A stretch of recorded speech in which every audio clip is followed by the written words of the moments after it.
बिस्मिल्लाहिर्रहमानिर्रहीम, अस्सलाम वालेकुम। आपको मैं टॉप ट्यूटर गुरु पे खुशामदीद कहता हूँ। हमारा आज का टॉपिक है व्हाट इज ऑडिट रिपोर्ट। ये एक बड़ा कॉन्सेप्ट है, लेकिन आज हम इसकी बेसिक डेफिनेशन को समझने की कोशिश करेंगे। डेफिनेशन को समझते हैं जनाब। The formal written opinion about the entities financial statement, कि रिटन ओपिनियन दिया गया है एक कंपनी की फाइनेंशियल स्टेटमेंट पे, इसको हम ऑडिट रिपोर्ट का नाम देते हैं। मींस कि सालाना ऑडिट होते हैं, क्वार्टरली भी होते हैं, हाफ ईयरली भी ऑडिट होता है, जिसमें सारे फाइनेंस को, अकाउंट्स को सामने रखा जाता है और उस पर रिपोर्ट बनती है और रिपोर्ट पे फिर कमेंट किया जाता है कि ये ठीक है या ये ठीक नहीं है। तो इसको हम कहते हैं ऑडिट रिपोर्ट।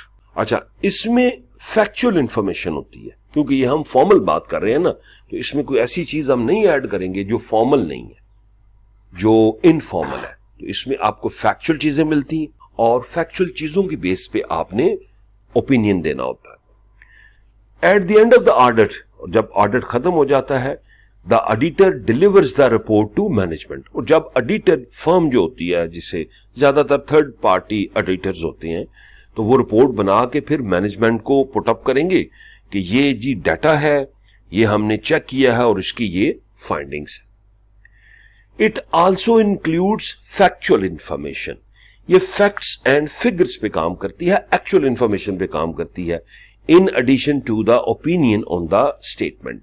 ओपिनियन तो स्टेटमेंट पे आना ही आना है कि भाई ये ठीक है या गलत है, कि इसमें कोई कमी बेशी है या कोई करप्शन है या ट्रांसपेरेंसी का इशू है, ये सारी चीजें होंगी, लेकिन इसमें इंफॉर्मेशन आप फैक्चुअल लेके चलते हैं। अच्छा, अब रिपोर्ट इटसेल्फ क्या करती है?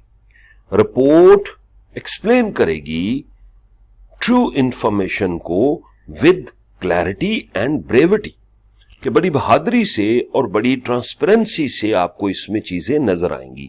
ये इस रिपोर्ट का एक खासा है। टाइप्स ऑफ ऑडिट रिपोर्ट क्या है? तो चार का हम इधर जिक्र करेंगे। सबसे पहले है अनक्वालिफाइड रिपोर्ट। अनक्वालिफाइड रिपोर्ट को हम क्लीन रिपोर्ट का नाम भी देते हैं। और इसका पर्पस क्या होता है? ये असल में कंपनी की फाइनेंशियल स्टेटमेंट को प्रेजेंट करती है और ये स्टेटमेंट देती है कि ये फेयर है और इसमें कोई ऑब्जर्वेशन, कोई रिजर्वेशन नहीं है एंड एवरीथिंग इज ओके। इसको हम क्या कहते हैं? अनक्वालिफाइड रिपोर्ट या क्लीन रिपोर्ट। फिर जनाब क्वालिफाइड रिपोर्ट। क्वालिफाइड रिपोर्ट जो होती है वो क्लीन रिपोर्ट नहीं होती।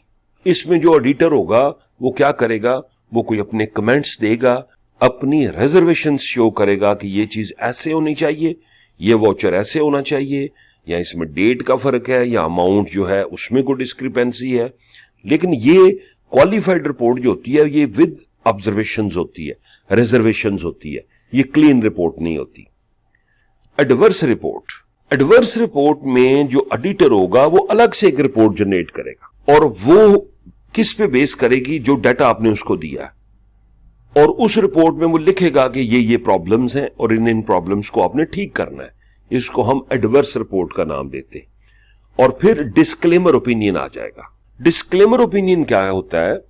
जब ऑडिटर ने ऑडिट कर लिया है, तो ऑडिट करने के बाद वो स्टेप बैक कर गया और वो आपको कोई रिपोर्ट नहीं दे रहा, क्योंकि उसको उसकी ट्रांसपेरेंसी में, उसकी क्लैरिटी में प्रॉब्लम नजर आती है।